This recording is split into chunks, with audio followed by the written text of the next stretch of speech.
The Fullness of Life by Edith Wharton. For hours she lain in a kind of gentle torpor, not unlike that sweet lassitude which masters one in the hush of the midsummer noon, when the heat seems to have silenced the very birds and insects, and lying sunk in the tasseled meadow grasses, one looks up through a level roofing of maple leaves at the vast shadowless and unsuggestive blue.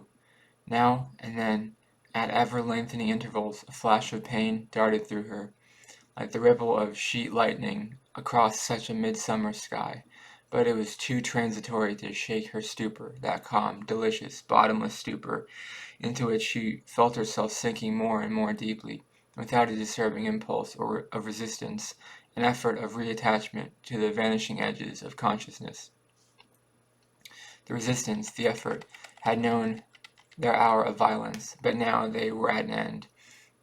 Through her mind, long harried by grotesque visions, fragmentary images of the life that she was leaving, tormented lines of verse, obstinate presentments of pictures once beheld, indistinct impressions of rivers, towers, cupolas, gathered in the length of the journeys half forgotten through her mind.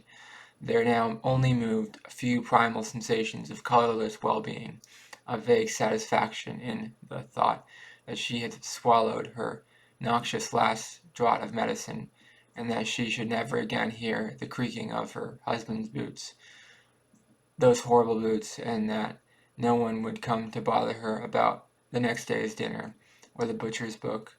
At last, even these dim sensations spent themselves in the thickening obscurity which enveloped her. A dusk now filled the pale geometric roses, circling softly, interminably before her, now darkened to a uniform blue-blackness, the hue of summer night without stars, and into the darkness she felt herself sinking, and with the gentle sense of security of one upheld from beneath. Like a tepid tide, it rose around her, gliding ever higher and higher, folding in its velvety embrace her relaxed and tired body, now submerging into breast and shoulders, now creeping gradually with soft inexorableness over her throat to her chin, to her ears, to her mouth. Ah, now it was rising too high. The impulse to struggle was renewed. Her mouth was full. She was choking. Help! It's all over, said the nurse, drawing down the eyelids with official composure. The clock struck 3. They remembered it afterwards. Someone opened the window and let in a blast of that strange, neutral air which walks the earth between darkness and dawn. Someone else led the husband into another room. He walked vaguely like a blind man on his creaking boots. She stood, as it seemed, on a threshold, yet no tangible gateway was in front of her, only a wide vista of light, mild yet penetrating, as the gathered glimmer of innumerable stars expanded gradually before her eyes, in blissful contrast to the cavernous darkness from which she had of late emerged. She stepped forward, not frightened, not hesitating, and as her eyes began to grow more familiar with the melting depths of light about her, she distinguished the outlines of a landscape, at first swimming in the opaline uncertainty of Shelley's vaporous creations, and gradually resolved into distincter shape, the vast unrolling of a sunlit plain, aerial forms of mountains, and presently the silver crescent of a river in the valley, and a blue stenciling of trees along its curve. Something suggestive in its inevitable hue of an azure background of Leonardo's strange, enchanting, mysterious, leading on the eye and the imagination into regions of fabulous delight. As she gazed, her heart beat with a soft and rapturous surprise. So exquisite a promise she read in the summons of that Hylian distance. And so death is not the end after all. In sheer gladness, she heard herself exclaiming aloud, I always knew that it couldn't be. I believed in Darwin, of course, I still do. But then Darwin himself said that he wasn't sure about the soul. At least I think he did. And Wallace was a spiritualist. And then there was St. George Mivart. Her gaze lost itself in the ethereal remoteness of the mountains. How beautiful, how satisfying, she murmured. Perhaps now I shall really know what it is to live. As she spoke, she felt a sudden thickening of her heartbeats, and looking up, she was aware that before her stood the Spirit of Life. Have you never really known what it is to live the spirit of life? Asked her. I've never known, she replied, that fullness of life which we all feel ourselves capable of knowing, though my life has not been without scattered hints of it, like the scent of earth which comes to one sometimes far out at sea. And what do you call the fullness of life? The spirit asked again. Oh, I can't tell you. If you don't know, she said, almost reproachfully. Many words are supposed to define it. Love and sympathy are those in commonest use, and I am not even sure that they are the right ones. So few people really know what they mean. You are married, said the spirit, yet you did not find the fullness of life in your marriage. Oh no, oh dear no, she replied, with indulgent scorn. My marriage was an important, incomplete affair. And yet you are fond of your husband? You have hit upon the exact word. I was fond of him, yes, just as I was fond of my grandmother, and the house I was born in, and my old nurse. Oh, I was fond of him, and we were counted a very happy couple. But I have sometimes thought that a woman's nature is like a great house full of rooms. There's a hall, through which everyone passes in and out, the drawing room, where one receives formal visits, the sitting room, where the members of the family come and go as they list, but beyond that, far beyond, are the other rooms, the handles of whose doors perhaps are never turned. No one knows the way to them, no one knows whither they lead, and in the innermost room, the Holy of Holies, the soul it sits alone and waits for a footstep that never comes. And your husband? Asked the spirit, after a pause. Never got beyond the family sitting room? Never, she returned, impatiently. And the worst of it was, he was quite content to remain there. He thought it perfectly beautiful, and sometimes, when he was admiring its commonplace furniture, insignificant as the chairs and tables of the hotel parlor, I felt like crying out to him, Fool, you will never guess that close at hand are rooms full of treasures and wonders, such as the eye of a man hath not seen, rooms that no step has crossed, but that might be yours to live in. Could you find the handle of the door? Then, the spirit continued, those moments of which you lately spoke, which seemed to come to you like scattered hints of the fullness of life, were not shared with your husband. Oh no, never. He was different. His boots creaked, he always slammed the door when he went out, and he never read anything but railway novels of the sporting advertisements in the papers, and in short we never understood each other in the least. To what influence, then, did you owe those exquisite sensations? I can hardly tell. Sometimes to the perfume of a flower, sometimes to the verse of Dante or of Shakespeare, sometimes to a picture of a sunset, or to one of those calm days at sea, when one seems to be lying in the hollow of a blue pearl, sometimes but rarely to a word spoken by someone who chanced to give an utterance at the right moment to what I felt but could not express. Someone whom you loved, asked the spirit. I never loved anyone in that way, she said, rather sadly, nor was I thinking of any person when I spoke, but of two or three who, by touching for an instant upon a certain chord of my being, had called forth a single note of that strange melody which seemed sleeping in my soul. It has seldom happened, however, that I have owed such feelings to people, and no one gave me a moment of such happiness as it was my lot to feel one evening in the church or San Michele in Florence. Tell me about it, said the spirit. It was never sunset on a rainy spring afternoon in Easter week. The clouds had vanished, dispersed by a sudden wind, and as we entered the church the fiery panes of the high windows shone out like lamps through the dusk. A priest was at the high altar, his white coat a livid spot in the incense-laden obscurity, the light of the candles flickering up and down like fireflies about his head. A few people knelt near by. We stole behind them and sat down at a bench close to the tabernacle of Orcagna. Strange to say, though, Florence was not new to me. I had never been in the church before, and that magical light, I saw for the first time the inlaid steps, the fluted columns, the sculptured bas reliefs, the canopy of the marvelous shrine.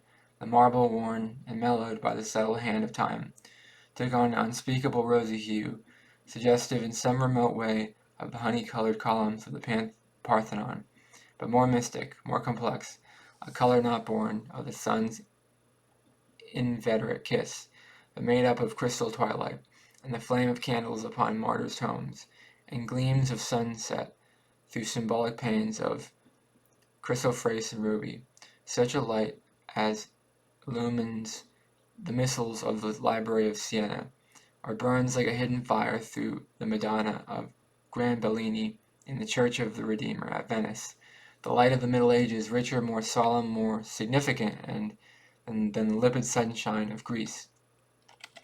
The church was silent, but for the wall of the priest and the occasional scraping of a chair against the floor. As I sat there, bathed in that light, absorbed in rapt contemplation of the marble miracle which rose before me, cunning wrought as a casket of ivory and enriched with jewel-like incrustations and tarnished gleams of gold, I found myself borne onward along a mighty current, whose source seemed to be in the very beginnings of things, and whose tremendous waters gathered, as they were all in the mingled streams of human passion and endeavor. Life in all its varied manifestations of beauty and strangeness seemed weaving a rhythmical dance around me as I moved. Wherever the spirit of man had passed, I knew that my foot had once been familiar. As I gazed, the medieval bosses of the tabernacle of Orcagna seemed to melt and flow in their primal forms, so that the folded flotis of the Nile and the Greek acanthus were branded with the runic knots and fish-tailed monsters of the north, and all the plastic terror and beauty born of man's hand, from the Ganges to the Baltic, quivered and mingled in Organa's apotheosis of Mary. And so the river bore me on, past the alien face of antique civilizations and the familiar wonders of Greece, till I swam upon the fiercely rushing tide of the Middle Ages, with its swirling eddies of passion, its heaven-reflecting pools of poetry and art. I heard the rhythmic blow of the craftsmen' hammers in the goldsmith shops, workshops, and on the walls of churches, the party cries of armed factions in the narrow streets, the organ roll of Dante's verse, the crackle of the faggots around Arnold of Brescia, the twitter of the swallows to which St. Francis preached, the laughter of the ladies listening on the hillside, to the quips of the Decameron whose plague struck Florence howled beneath them. All this and much more I heard, joined in strange unison with voices earlier and more remote, fierce, passionate, or tender, yet subdued to such awful harmony that I thought of the song that the morning stars sang together and felt as though it were sounding in my ears. My heart beat to suffocation, the tears burned my lids, the joy, the mystery of it seemed to be intolerable to be borne. I could not understand even the words of the song, but I knew that there had been someone at my side who could have heard it with me. We might have found the key to it together. I turned to my husband, who was sitting beside me in an attitude of patient dejection, gazing into the bottom of his hat. But at the moment he rose, and stretching his stiffening legs, he said mildly, "Hadn't we better be going? There doesn't seem to be much to see here, and you know the table d'hote dinner is 6:30. Her recital ended, and there was an interval of silence. Then the lady, Spirit of Life, said, "There is a compensation in store for such needs as you have expressed." "Oh, then you do understand," she exclaimed. "Tell me what compensation, I entreat you." "It is ordained," the Spirit answered, "that every sound which seeks in vain on earth for a kindred soul to whom it can lay bare its inmost being shall find that soul here and be united for it for eternity." A glad cry broke out from her lips. "Ah, shall I find him at last?" she cried, exultant. "He is here," said the Spirit of Life. She looked up and saw that a man stood near, whose soul, for that unwonted light, she seemed to see his soul more clearly than his face, drew her toward him with an inevitable force. "Are you really he?" she murmured. "I am he," he answered. She laid her hand on his and drew him toward the parapet which overhung the valley. "Shall we go down together?" she asked him. "Into the marvelous country? Shall we see it together, as if with the same eyes, and tell each other the same words, all that we think and feel?" So he replied, "Have I hoped and dreamed?" "What?" she asked, with rising joy. "Then you, too, have looked for me all my life. How wonderful! And did you never find any one in the other world who understood you? Not wholly. not as you and I understand each other. Then you feel it too. Oh, I am happy, she sighed. They stood, hand in hand, looking down on the parapet, upon the shimmering landscape which stretched forth between them into seraphine space, and the Spirit of Life, who kept watch near the threshold, heard now and then a floating fragment of their talk blown backward like a stray swallows, which the wind sometimes separates from their migratory tribe. Did you never feel at sunset? Ah, yes, but I never heard anyone else say so. Did you? Do you remember that line in the third canto of the Inferno? Ah, that line, my favorite always. Is it possible? You know the stopping victory in the frieze of the Nike Apoteros. You mean the one who is tying your sandal? And you have noticed, too, that all Botticelli and Mantegna are dormant in those flying folds of their drapery. After a storm in autumn, have you never seen? Yes, it is curious how certain flowers suggest certain painters the perfume of the incarnation. Leonardo, that of the rose. Titian, the tuberose. Crevelli. I never supposed that anyone else had noticed it. Have you never thought? Oh yes, often and often, but I never dreamed that anyone else had. But surely you must have felt, oh yes, yes, and you too. How beautiful, how strange. Their voices rose and fell, like the murmur of two fountains answering each other across a garden full of flowers. At length, with a certain tender impatience, he turned to her and said, Love, why should we linger here? All eternity lies before us. Let us go down into that beautiful country together, and make a home for ourselves on some blue hill above the shining river.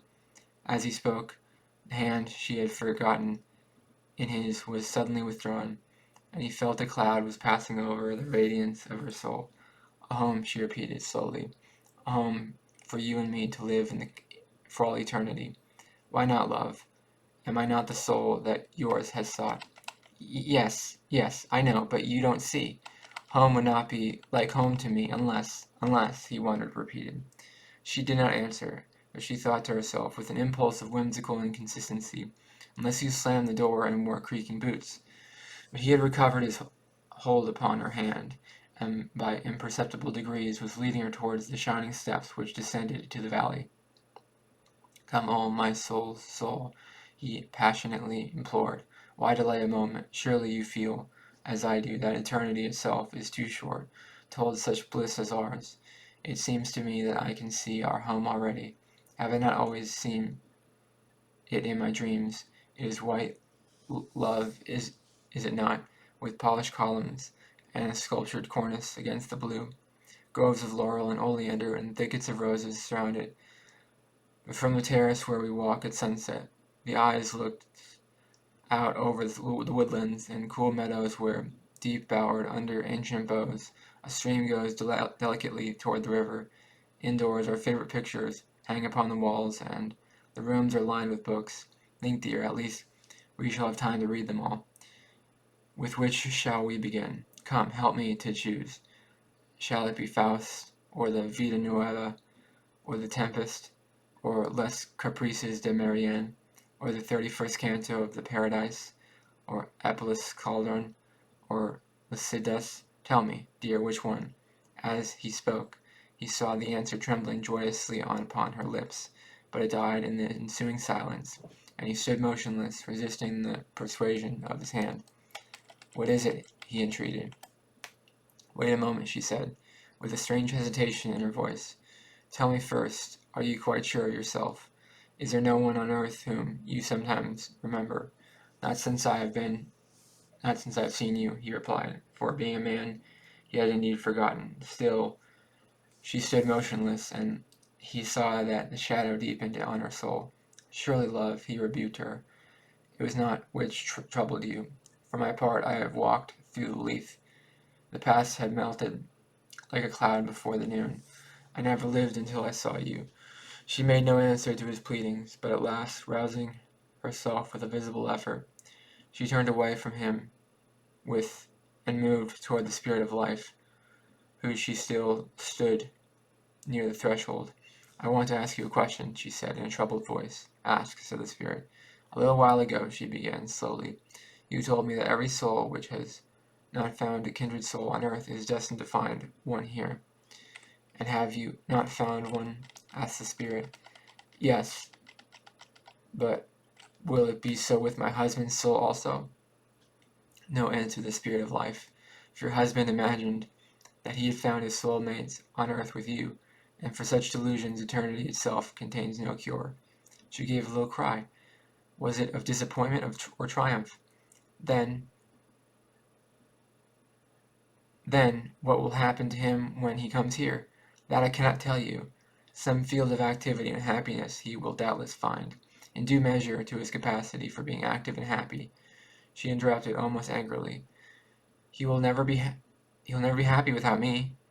Don't be too sure of that, said the spirit. She took no notice of this, and the spirit continued.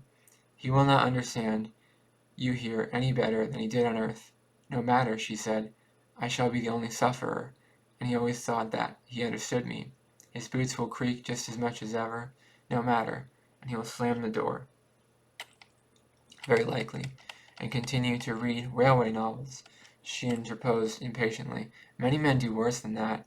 But you said just now that said the spirit, that you did not love him. True, she answered simply. But don't you understand that I shouldn't feel at home without him? It's all very well for a week or two, but for eternity? After all, I never minded the creaking of his boots, except when my head ached, and I don't suppose it will ache here. And he was always so sorry when he had slammed the door, only he never could remember not to. Besides, no one else would know how to look after him. He is so helpless. His inkstand would never be filled, and he would always be out of stamps and visiting cards. He would never remember to have his umbrella recovered, or to ask the price of anything before he bought it. Why, he wouldn't even know what novels to read. I always had to choose the kind he liked, with a murder or a forgery and a successful detective. She turned abruptly to her kindred soul, who stood listening with a mien of wonder and dismay. Don't you see, she said, that I can't possibly go with you? But what do you intend to do? Asked the spirit of life. What do I intend to do? She returned indignantly. Why, I mean to wait for my husband, of course. If he had come here first, he would have waited for me for years and years, and it would break his heart not to find me here when he comes. She pointed with a contemptuous gesture to the magic vision of a hill and vale sloping away to the translucent mountains. He wouldn't give a fig for all that, she said, if he didn't find me here. But consider, warned the spirit, that you are now choosing for eternity. It is a solemn moment. Choosing, she said, with a half-sad smile. Do you still keep up here that old fiction about choosing? I should have thought that you knew better than that. How can I help myself? He will expect to find me here when he comes, and he would never believe you if you told him that I had gone away with someone else. Someone never. So be it, said the spirit. Here, as on earth, each must decide for himself. She turned to her kindred soul and looked at him gently, almost wistfully. I am sorry, she said. I should have liked to talk with you again, but you will understand.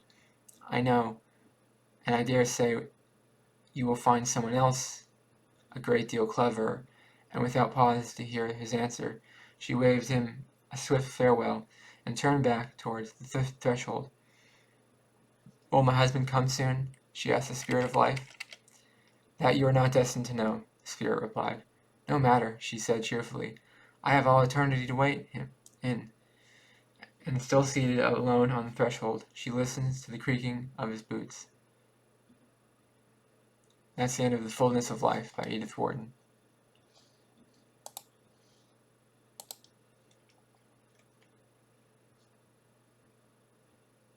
Yeah, I thought that was a good story. It's like this old concept of when you get to heaven, do you wait for your spouse, or do you try to find someone better than your spouse?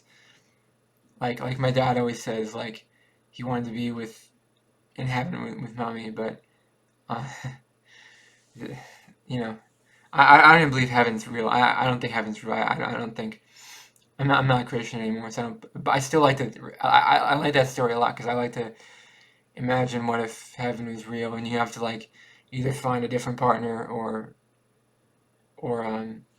or you get to be with the same partner you were with on Earth. It's an interesting concept to think about. I like to think about stuff like that because, um, like in a perfect world, would you be with someone else or would you be with the person you always been with? It's not that matters in my life, but I mean, I'm probably not going to find anyone before I pass away. But life is what it is. Let me know in the comments below, what did you think of the story. Please subscribe to this channel. The story was called and the Fullness of Life. What did you think of the Fullness of Life? You can let me know in the comments below. Please subscribe to this channel, be part of the community. Please like this video, it really helps the channel out a lot. Thank you for watching. Have a great day. Bye-bye.